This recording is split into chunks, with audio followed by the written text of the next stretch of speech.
Good morning, dear student. I wish you a very good morning to all of you. आज मैं जो start कर रहा हूँ टॉपिक, आप जानते हैं एमाइंस चैप्टर आपका रनिंग में है। तो एमाइंस की कल हमने डिस्कशन करी थी उसके IUPAC नेमिंग को। एमाइंस होते क्या हैं, क्या उनके यूज हैं, इन चीज़ों की चर्चाएं मैं आपसे कल कर चुका हूँ।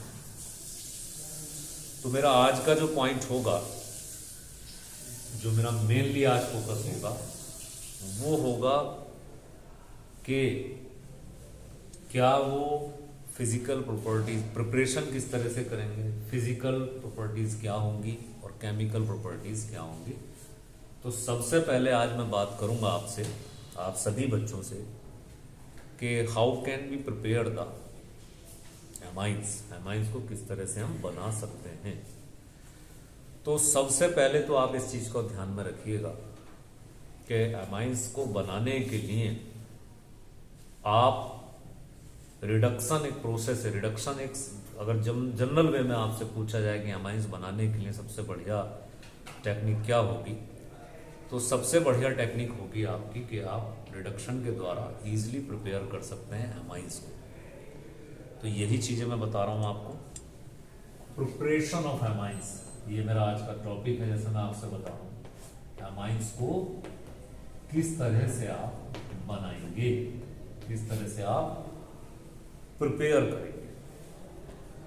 तो सबसे पहले कि चाहे आपके पास नाइट्रोबेंजीन हो या नाइट्रो ग्रुप अगर आपका अटैच है, तो नाइट्रो ग्रुप का रिडक्शन करा दीजिए और इजीली आप एमाइन को, चाहे वो एल्केन अमाइन हो या एराइल अमाइन हो, आप बना सकते हैं। Is it clear?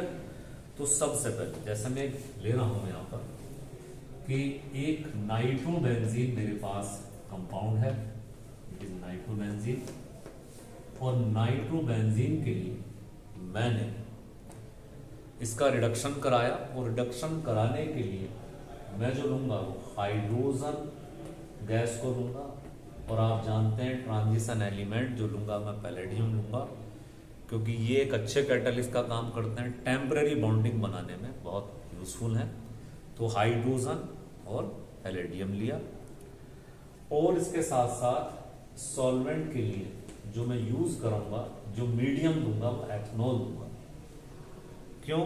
क्योंकि यहां मुझे एक्टिव हाइड्रोजन चाहिए, जो तुरंत जो है कहना चाहिए कि इस नाइट्रो ग्रुप में से ऑक्सीजन को बाहर निकालें और उसकी जगह खुद आ जाए।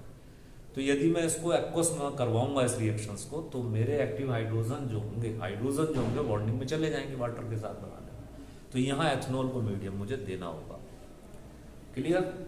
Polar nature, non polar nature को मुझे देना होगा। तो क्या होगा जी, बहुत सिंपल है, ये ऑक्सीजन जो है आपका चेंज होगा और आपका प्रिपेयर हो जाएगा एनिलीन, जिसको हम बोलते हैं एनिलीन, जो आपका बन गया बेंजीन एमाइन, आपका बन गया इस तरह से। तो एक तो तरीका मैंने आपको ये बताया बनाने का, रिडक्शन का, इससे आप इजीली जो है इसको प्रिपेयर कर सकते हैं।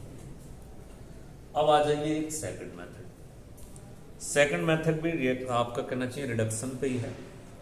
नाइट्रोबेंजीन ही लूंगा मैं सब्सटेंस, और उसके साथ साथ जो मैं यूज करूंगा यानी यही नाइट्रोबेंजीन एक बार फिर, और यहां जो मैं सब्सटेंस यूज करूंगा वो मैं लूंगा स्टेनम और HCl, स्टेनम जिसको आप टिन के नाम से जानते हो।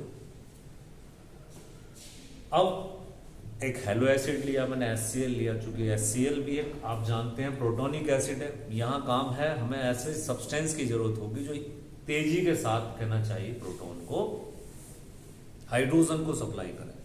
तो यहाँ HCl भी एडवांटेज लेगा इस चीज का। अब मीडियम की बात क्या करूंगा मैं, यहाँ HCl लिया, या फिर मेरे पास अगर ये ना हो तो फिर मैं Fe और HCl, यानी कोई सा भी एक पैक मान लीजिएगा, किसी ये ना हो SnHCl ना हो तो FeHCl हो। क्यों? क्योंकि ये क्या करेगा, प्रोटॉन के साथ यानी हाइड्रोजन को अपने पार्ट में नहीं लेगा, वो रिलीज करने में हेल्प करेगा। तो याद रखिएगा, या तो Sn प्लस HCl हो या Fe प्लस HCl हो। ये हमने इस तरह सब्सटेंस लिया, होगा यहाँ भी यही कि वो प्रोटोनिक एसिड है, तो तुरंत जो है क्या करेगा, हाइड्रोजन को रिलीज करेगा और हाइड्रोजन को रिलीज करेगा, तो इस तरह से आपका NH2 जो है प्रिपेयर हो जाएगा। ये रिएक्शन चूंकि मैंने कल भी बताया था, कल वाली मेरी क्लास में, कि मेरा ये सभी बच्चों को एक सजेशन होगा, जितना अब तक का अनुभव है वो सजेशन ये होगा कि जो रिएक्शंस एनसीईआरटी में दी हुई हैं उन पर आपको प्राइमरी फोकस करना है, उनमें कहीं भी कोई एक्सेप्शन नहीं छोड़िएगा, उनको अच्छी तरह से आप प्रिपेयर कीजिए। तो ये एक रिएक्शन लिखी हुई है जो मैं ले रहा हूँ, ऐसा नहीं मैं कोई बाहर से बात कर रहा हूँ, एनसीईआरटी में इसी तरह से है, तो ये तो आपको याद होनी ही होनी चाहिए, इसमें कोई एक्सक्यूज ना हो। Is it clear? तो रिडक्शन के द्वारा, नाइट्रो ग्रुप में रिडक्शन के द्वारा हम बेंजीन एमाइन, जिसको एनिलीन बोलते हैं, हम बना सकते हैं। एक तो प्रोसेस है हमारा बनाने का ये है। दूसरा जो कहलाता है वो ज्यादा बोर्ड एग्जाम में कई बार उसको कहा गया, और वो जो पार्ट है वो है हमारा अमोनोलाइसिस। उसको अमोनोलाइसिस के रिएक्शन में है, तो मैं अपनी अमोनोलाइसिस क्या है इसको मैं कल भी आपसे डिस्कस कर चुका था। यहां क्या होगा कि अमोनोलाइसिस में हम जानते हैं कि अमोनिया के पास एक लोन पेयर है और 3 NH बॉन्ड वो बनाए हुआ है, तो यहां हाइड्रोजन को रिमूव करते जाएं, उसकी जगह एल्काइल के रेडिकल को लाते रहें हम, तो ये जो बनेगा आपका पूरी तरह से NH बॉन्ड टूटते जाएंगे, उसकी जगह एल्काइल रेडिकल आता जाएगा।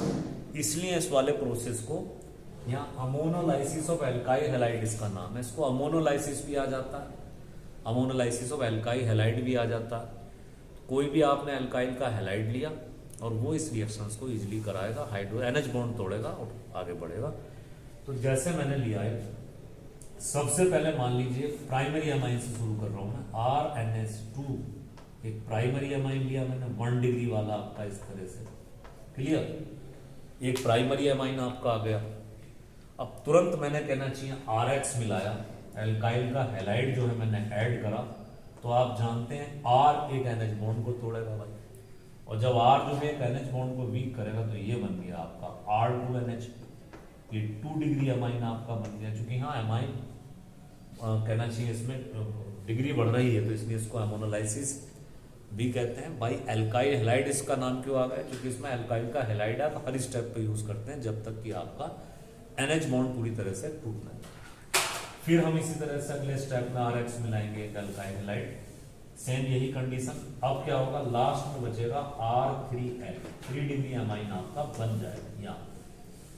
तो एक तो बात ये है कि यहां तक रिएक्शंस आपकी कंप्लीट हो जाती है। एल्काइल हैलाइड के द्वारा एल्काइल का रेडिकल कहना चाहिए कि रिलीज होता है और NH बॉन्ड आपका टूटता है और इस तरह से ऐड हो जाती है। एक अगर फिर भी अगर हम नेक्स्ट स्टेप में अगर इसी एल्काइल हैलाइड को मिलाएं, यानी हम इसी स्टेप R3L में भी अगर हम नहीं, फिर वही अपना इस तरह से एल्काइल के हैलाइड को हम मिला रहे हैं, तो क्या होगा जी?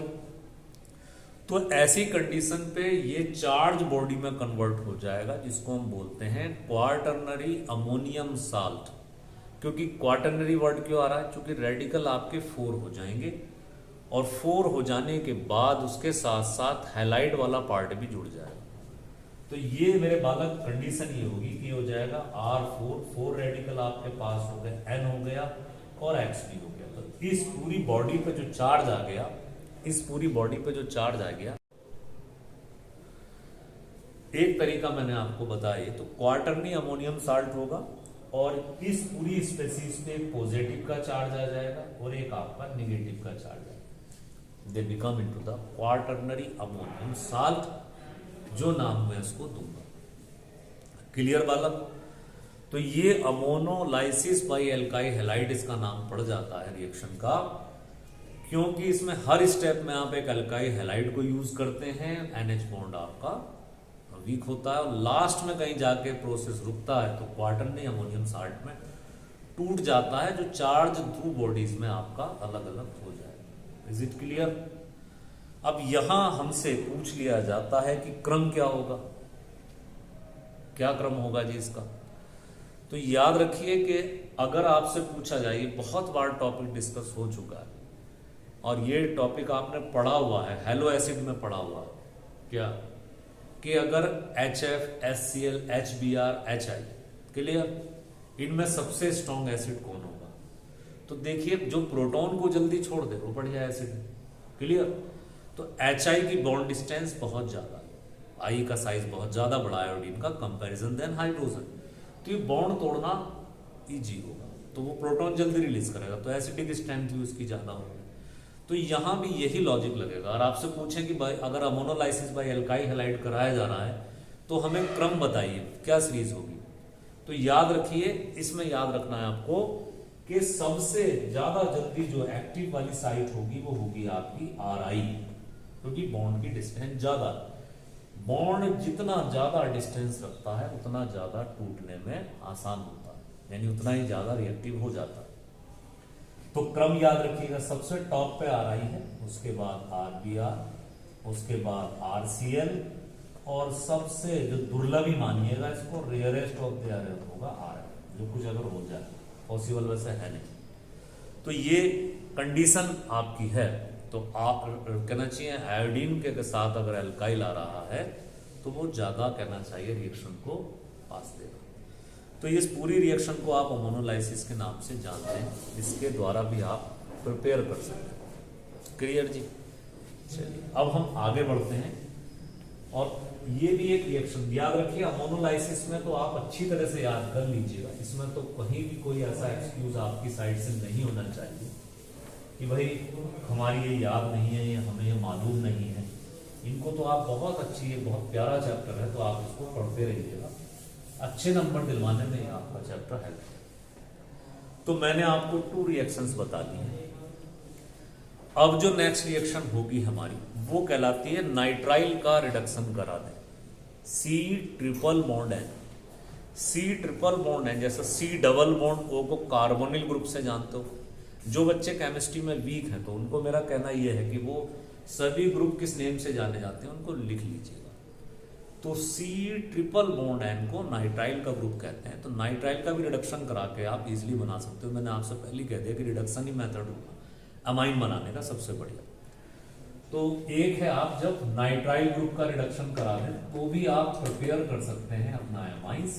तो मैंने क्या लिया जी, मैंने एक एल्काइल नाइट्राइल ग्रुप लिया RC ट्रिपल बॉन्ड N। इस तरह से प्रिंसिपल रिएक्शन बता रहा हूं, सभी पे लॉजिकली आपकी लग जाएगी, तो उसको याद रखिए। अब यहां मैं कोई लूंगा आपका अच्छा हाइड्रोजन गैस की सप्लाई करूंगा और इन द प्रेजेंस करूंगा निकेल। निकेल एक ट्रांजिशन एलिमेंट है, इंटरमीडिएट बॉन्ड बनाएगा टेम्परेरी, तो वो हाइड्रोजन को बहुत ज्यादा एक्टिव मोड में रखेगा, तुरंत जुड़ पाएगा। और अगर ये ना हो तो आप एलॉय ले लीजिएगा, इसको बोलते हैं सोडियम एमलगम।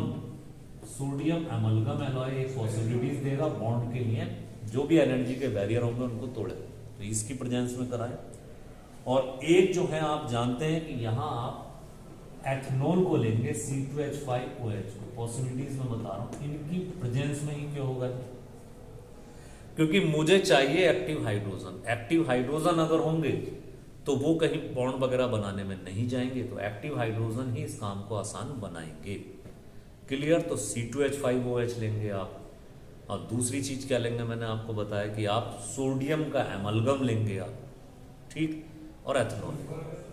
अब होगा क्या जी, तुरंत जो है ये जो बॉन्ड है आपके 2 पाई बॉन्ड, आप जानते हैं, आपकी बहुत अच्छी तरह से आपको मालूम है कि पाई बॉन्ड वीक बॉन्ड है comparison then sigma bond. Sigma तो नहीं टूटने का भाई, पाई टूट जाएंगे। 2 पाई बॉन्ड है C ट्रिपल बॉन्ड N में नाइट्राइल के ग्रुप में, तो दोनों बॉन्ड ही चटकेंगे आपके। अब होगा क्या जी इसमें कि यहां जब ये 2 बॉन्ड टूटेंगे तो टूटने के बाद जो आपका कहना चाहिए हाइड्रोजन है वो तुरंत एक्टिव मोड में रहेगी और आपका इस तरह से RCH2NH2 इस तरह से आप एमाइन को बना। क्लियर जी? नाइट्रोजन से भी हाइड्रोजन जुड़ेगा क्योंकि 2 वैकेंसी तो उसके पास ही बनी जब बॉन्ड टूटा तो, और आपके कार्बन से भी 2 वैकेंसी उसके पास ही बनी तो वहां भी हाइड्रोजन आ जाएंगे। इस तरह से आप बहुत ही इजीली नाइट्राइल ग्रुप का रिडक्शन कराकर भी एमाइन को बना सकते हैं। एक तो तरीका मैंने आपको ये बताया नाइट्राइल का रिडक्शन। अब एक है एमाइड का रिडक्शन करा के भी आप एमाइन बना सकते हैं, बहुत ही सिंपल। एमाइड का भी यदि आप रिडक्शन कराएं तो एमाइड को भी आप इजीली एमाइन में कन्वर्ट कर सकते हैं। तो ये मैंने ये भी एमाइड क्या होते हैं, तो कार्बोनिल ग्रुप के बहुत सारे टाइप बताए गए हैं पहले भी। तो ऐसे ही एक टाइप होता है कि रेडिकल के साथ जब कार्बोनिल ग्रुप अटैच हो और उसके साथ NH2 भी जुड़ जाए, ये वाला पार्ट, यानी RC डबल बॉन्ड ONH2, इस पूरी स्पीसीज को जाना जाता है एमाइड के नाम से। तो ये आपके पास एक एमाइड अगर हो तो एमाइड में भी आप क्या करा दें, रिडक्शन करा दें, लेकिन उसका केस थोड़ा दूसरा होगा। आपको लिए बहुत अच्छा कोई रिड्यूसिंग एजेंट चाहिए होगा। तो वो बढ़िया अच्छी हाइड्रोजन की सप्लाई करने वाला कौन होगा भाई? एक है lithium aluminium tetrahydride. Clear? Lithium aluminium tetrahydride इस तरह से आपके सामने ये रखा हुआ है, या तो ये आप एक बहुत अच्छा होगा आपका। लिथियम एल्यूमिनियम टेट्राहाइड्राइड एक बहुत ही अच्छा रिड्यूसिंग एजेंट है, हाइड्रोजन की सप्लाई करने में है। दो हैं, याद रखिएगा, नॉलेज बढ़ाने के लिए कर रहा हूं। एक है लिथियम एल्यूमिनियम टेट्रा, एक सोडियम बोरोन टेट्राहाइड्राइड। ये बहुत अच्छे रिड्यूसिंग एजेंट हैं, हाइड्रोजन की सप्लाई करते हैं, ऑर्गेनिक केमिस्ट्री में बहुत काम आते हैं रिडक्शन के लिए। तो आपने लिथियम एल्यूमिनियम टेट्राहाइड्राइड लिया, याद रखिए इसके लिए पहले आपको दूसरा स्टेप और चलता है जिसको हम हाइड्रोलाइसिस बोलते हैं। ये टू पाथ की रिएक्शन है। पहले रिड्यूसिंग एजेंट मिलाते हैं, फिर हम वाटर को मिलाएंगे, इसमें हाइड्रोलाइसिस करेंगे। तो यहाँ कंडीशन क्या होती है आप जानते हैं, यहाँ इस प्रोसेस में ये वाला जो बॉन्ड है, जो कार्बोनिल ग्रुप वाला बॉन्ड है, मुझे वो तोड़ना है, उसकी जगह हाइड्रोजन को लाना है। क्लियर जी?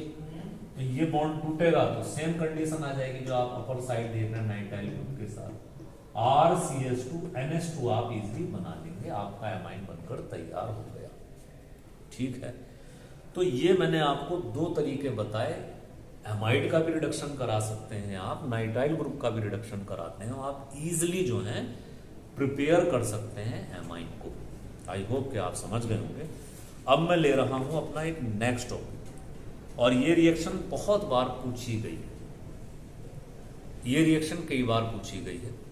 इसको बोलते हैं हॉफमैन ब्रोमामाइड डिग्रेडेशन मेथड, इस नाम से ही आती है, नेम्ड रिएक्शन है। एक सजेशन मेरा आप बच्चों को यह भी होगा कि जो किसी वैज्ञानिक के नाम पर है, साइंटिस्ट के नाम पर कोई रिएक्शन है, जिनको जनरली में आप नेम्ड रिएक्शन बोलते हैं, टर्म फर्स्ट में भी थी बहुत सारी आपकी, तो जैसे सैंडमेयर थी, गेटरमैन थी, ये बहुत सारी रिएक्शन, फिनकलस्टीन थी, स्वार्ट्स वगैरह, ये रिएक्शन तो जो किसी वैज्ञानिक के नाम पे हो तो वो विशेष ध्यान रखनी है। तो इसको हॉफमैन ब्रोमामाइड डिग्रेडेशन मेथड के नाम से जाना जाता है। वो जो रिएक्शन मैं आपको बता रहा हूँ, ये बोर्ड एग्जाम में पूछी गई है और कई बार पूछी गई है। तो इस रिएक्शन में आप बहुत ही इजीली, आपको ऐसा नहीं है कि इसका नाम थोड़ा जरा बड़ा है, लेकिन एक्चुअली रिएक्शन उतनी बड़ी नहीं है। तो ये क्या रिएक्शन है जी? सबसे पहले मैं आपको बताऊं, इसका नाम जरूर याद रखिएगा, नाम से ही याद रखिएगा। सबसे पहले इसका नाम है हॉफमैन ब्रोमामाइड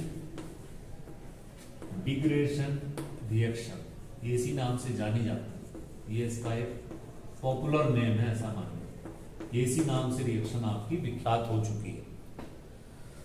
तो करते क्या है जी इसमें, आपके पास चूंकि जब मैंने एमाइड वर्ड बोला, मैंने बोला हॉफमैन ब्रोमामाइड, तो एमाइड आ गया, तो आपके दिमाग में तुरंत आना चाहिए RC डबल बॉन्ड ONH2। सबसे पहले तो चीज यही याद रखिए, RC double bond ONH2 amide आपके पास है। एक एमाइड लेते हैं जी इसमें। दूसरा जो लिया हमने सब्सटेंस, वो लेते हैं हम ब्रोमीन गैस को लेते हैं, यहाँ ब्रोमीन गैस को हम लेंगे। और एक हम बहुत ही स्ट्रॉन्ग एल्कली को लेंगे, और आप जानते हैं सबसे तगड़ा जो एल्कली है वो है आपका सोडियम हाइड्रोक्साइड। क्लियर जी? सोडियम हाइड्रोक्साइड लिया, ब्रोमीन, ब्रोमीन की वजह से इसका नाम ब्रोमामाइड का मतलब ही है ब्रोमीन और एमाइड, यानी RCONH2। इसी वजह से इसका नाम हॉफमैन ब्रोमामाइड डिग्रेडेशन मेथड पड़ा। डिग्रेडेशन भी माने टूटना, डिग्रेडेशन माने क्रम से। तो होगा क्या जी यहाँ पर, ये जो पूरा का पूरा पार्ट है आपका C डबल बॉन्ड O, ये पूरा का पूरा कहना चाहिए कि रिप्लेस होता है। जबकि पहले वाली में जो आपने एमाइड में करा उसमें ऐसा नहीं था, उसमें तो खाली आपका डबल बॉन्ड और टूटा और उसकी जगह H2 आ गया। लेकिन इसमें कहानी दूसरी बनती है, इसमें सिर्फ RNH2 रह जाता है और एक आपका इस तरह से ये प्राइमरी एमाइन मिल गया आपको। दूसरे स्टेप में क्या होगा, उसके बाद जो बनने वाला पार्ट है उसमें, तो एक Na2 यहां से और ये CO3 से इस तरह से इंटरचेंज होता है, सोडियम कार्बोनेट आप गेन करते हैं Na2CO3, और एक जो चीज आप गेन करते हैं वो बनता है आपका सोडियम का ब्रोमाइड, और एक जो सरप्लस में मिलता है वो मिलता है आपको वाटर। तो आपको ये टोटल प्राइमरी एमाइन के साथ साथ आपको सोडियम कार्बोनेट मिला, आपको सोडियम ब्रोमाइड मिला, और वाटर को बनना ही बनना है ऐसी कंडीशन में।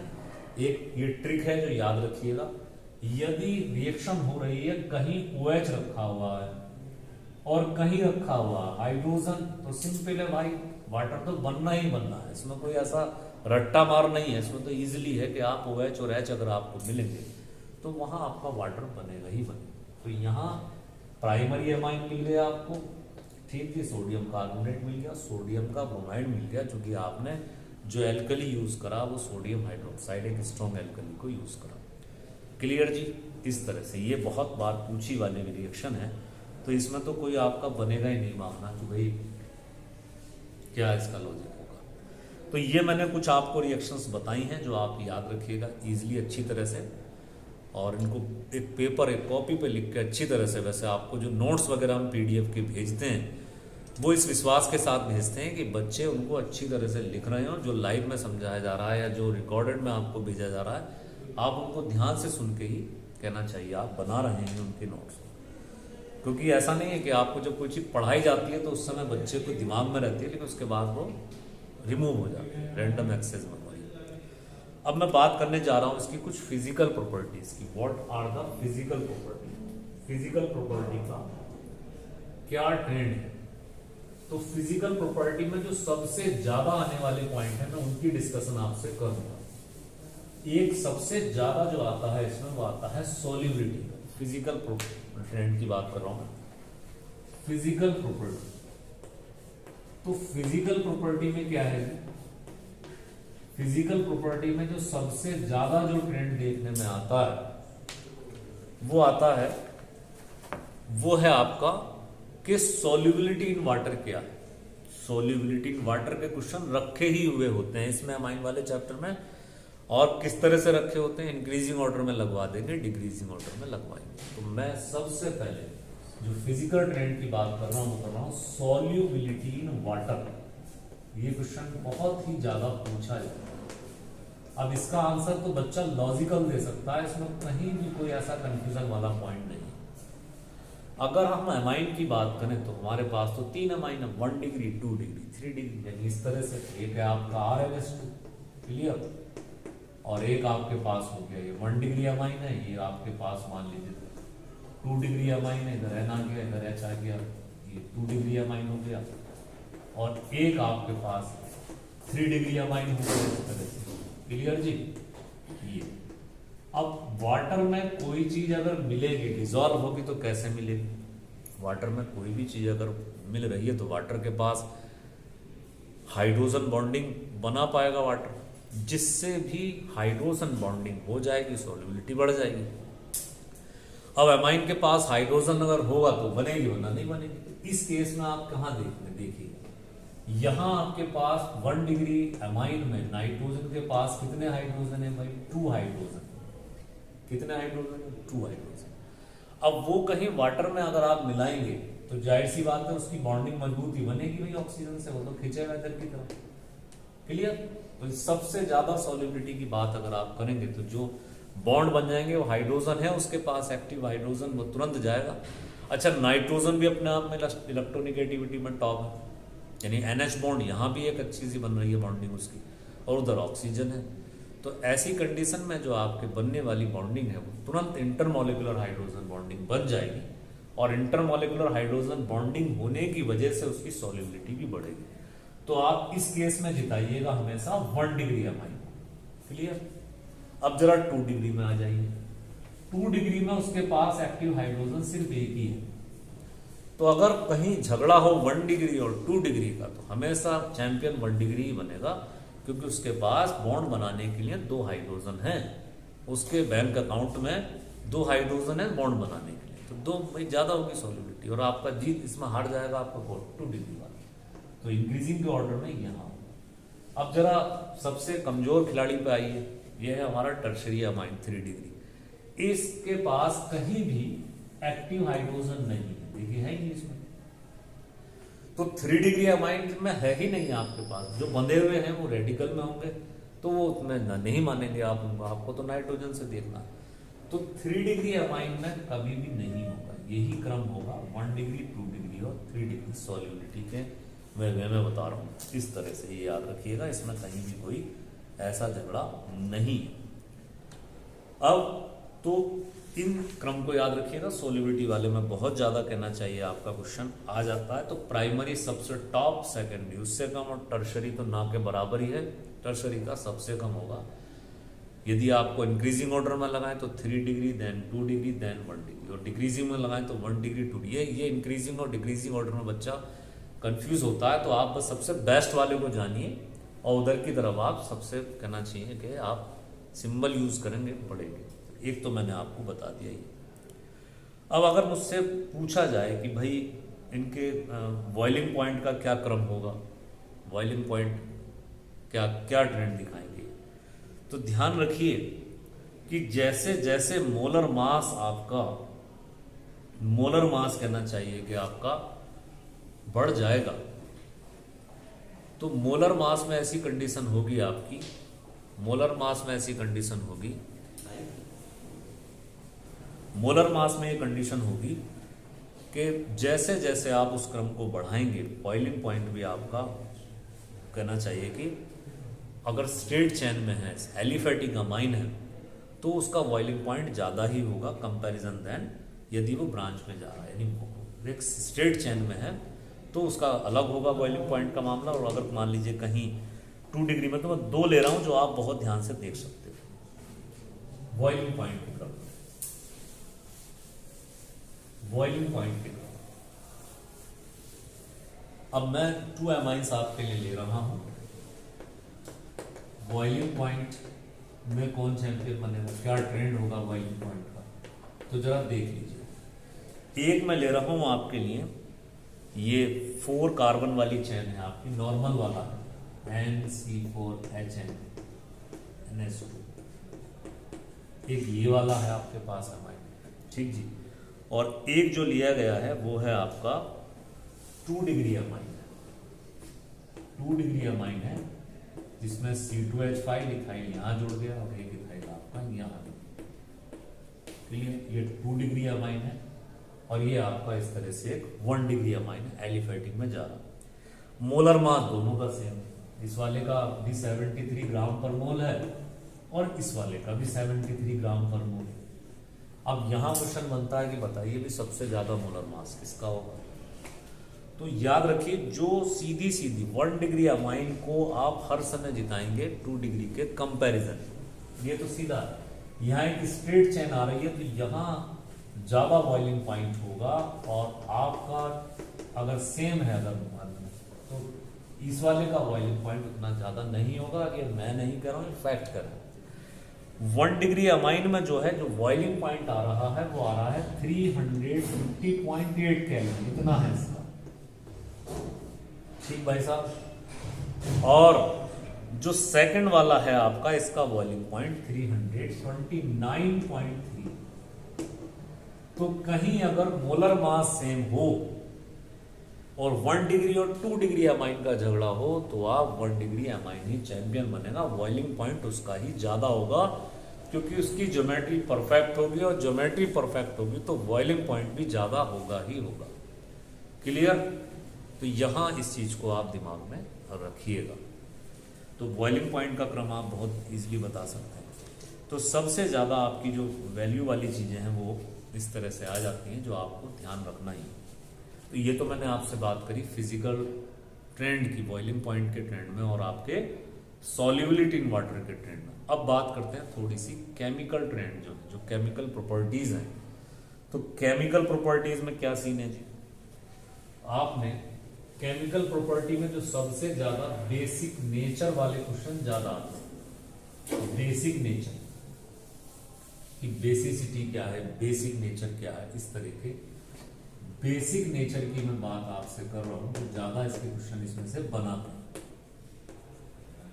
क्योंकि अमाइन बेसिक नेचर को फॉलो करता है। तो यहां अगर आपसे पूछा जाए कि भाई क्या क्रम होगा, तो यहां अगर मैं आपको ले रहा हूं एक वैल्यू है पीकेवी, या पीकेवी के वैल्यू पूछा जाता है, potassium distortion constant of base pK. तो पीकेवी की वैल्यू के लार्ज होने का मतलब ये नहीं है कि उसकी बेसिसिटी भी ज्यादा है, नो। अगर पीकेवी वैल्यू लार्ज है, इसका मतलब उसकी सॉल्युबिलिटी क्या है, इनवर्सली प्रोपोर्शनल है, तो सॉल्युबिलिटी उसकी लेस है। तो मैं ज्यादा नहीं, मैं सिर्फ 2-3 फिगर ले रहा हूं अपनी बात को समझाने के लिए। एक है आपका CH3NH2 मीथेन का एमाइन, CH3NH2 मीथेन एमाइन, और एक है आपका इसकी जो सॉल्युबिलिटी है वो जो इसकी बेसिसिटी है वो है 3.38, और दूसरा वाला जो है वो है N methyl methane amine, N methyl, इस तरह से आ गया एन मिथाइल, और आपका हो गया जी मीथेन एमाइन, ये वाला। क्लियर जी, एन मिथाइल मीथेन एमाइन, ये दो ले रहा हूं मैं आपको। इसकी जो बेसिक ऑर्डर है वो है 3.27। तो यहां सारा झगड़ा जो है वो नाइट्रोजन की बेसिक नेचर आ गया उसके लोन पेयर। क्लियर जी, लोन पेयर। तो जितना ज्यादा कहना चाहिए, जितना ज्यादा वो 1 डिग्री, ये 1 डिग्री में चला गया, आप जानते हैं ये आपका किस में गया, 1 डिग्री का एमाइन है, और ये आपका किस में 2 डिग्री का एमाइन, सिंपल। तो याद रखिएगा 2 डिग्री एमाइन का बेसिक नेचर ही ज्यादा होगा। क्यों? क्योंकि ये वाला जो ग्रुप है मिथाइल का, ये भी मिथाइल है, आप जानते हो ये किस में काउंट होता है, इलेक्ट्रॉन डोनर का ग्रुप है, ईडीजी ग्रुप में काउंट होता है ये ईडीजी ग्रुप। ठीक, इसके पास नाइट्रोजन पे सप्लाई करने के लिए 2 डायरेक्शन से इलेक्ट्रॉनों की सप्लाई आ रही है। अब जब 2 तरह से सप्लाई आ रही है तो क्या होगा, इलेक्ट्रॉन इलेक्ट्रॉन रिपल्सन का गेम होगा। रिपल्सन का गेम होगा तो ये बड़ी तेजी के साथ छूट के जाएगा, लोन पेयर आपका छूट के जाएगा, तो बेसिक नेचर बढ़ा देगा। तो जितना ज्यादा कहना चाहिए डिग्री बढ़ेगी, इलेक्ट्रॉन में रिपल्सन बढ़ेगा, रिपल्सन बढ़ेगा तो बेसिक नेचर भी बढ़ जाएगा। और जितना कहना चाहिए ईडीजी ग्रुप कम होगा, उतना ही ज्यादा बेसिक नेचर भी घट जाएगा। पीकेवी के ट्रेंड में आए तो पीकेवी वैल्यू यानी potence of dissociation constant of base का ज्यादा होने का अर्थ ये नहीं होता कि उसकी बेसिक नेचर भी ज्यादा है। जैसे मैंने 2 फिगर लिए, एक मीथेन एमाइन लिया इसकी 3.38 आई, और एक आपका एन मिथाइल मीथेन एमाइन लिया इसकी 3.27 है।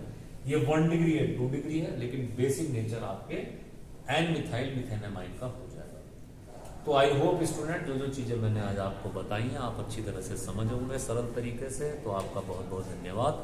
मेहनत से पढ़ते रहिए, आपको बहुत तैयारी करनी है, बहुत आगे जाना है। Thank you very much, thanks a lot.